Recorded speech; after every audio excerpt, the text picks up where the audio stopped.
ईश्वर को बहुत बहुत बहुत सारा नमन है। देखिए, डिवाइन मस्कुलाइन भी जिस घर में जन्म लेते हैं उस घर के तौर तरीके अपना कर ही बड़े होते हैं।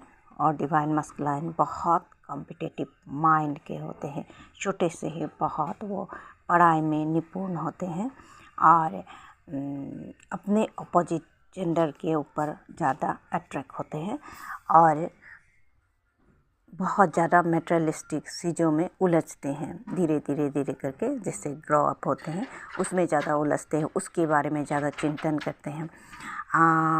जो चीज़ डिवाइन फेमिनाइन में मिसिंग है, जो चीज़ नहीं है, वो डिवाइन मस्कुलाइन में रहते हैं, क्योंकि वो दोनों को जीवन में मिलन होने के बाद वो दोनों को जीवन में बैलेंस करके चलना पड़ता है। इसीलिए डिवाइन फेमिनाइन में जो चीज़ देते हैं वो डिवाइन मस्कुलाइन में नहीं होते हैं, और डिवाइन मस्कुलाइन में जो चीज़ होते हैं वो डिवाइन फेमिनाइन में नहीं रहते हैं। ऐसा करके देते हैं क्योंकि वो आधा आधा शॉल उसका रहता है, इसलिए ऐसा होता है। और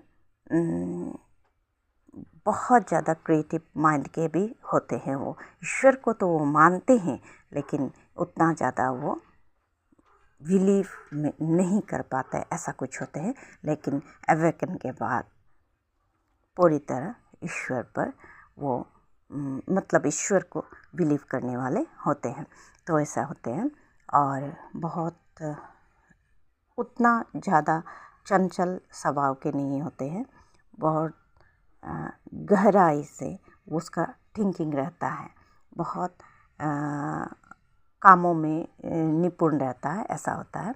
और ऐसे करके धीरे धीरे जब बड़े होते हैं तब उन लोगों को मतलब पहचान कराते हैं कि ये आपका डिवाइन फेमिनाइन है, ये आपका डिवाइन मस्कुलाइन है।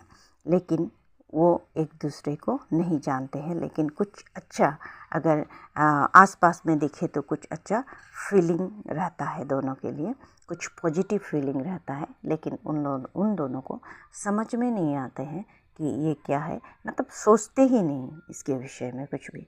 लेकिन धीरे धीरे करके पहचान कराते हैं। अगर किसी का मतलब चाइल्डहुड से ही फ्रेंड बनते हैं, किसी का क्या होता है, बहुत दूर में जो जन्म लेते हैं, अलग अलग कंट्रीज़ में जन्म लेते हैं, तो ऐसा होता है। तो उसका मिलन आसपास में तो मिलते नहीं हैं, लेकिन कुछ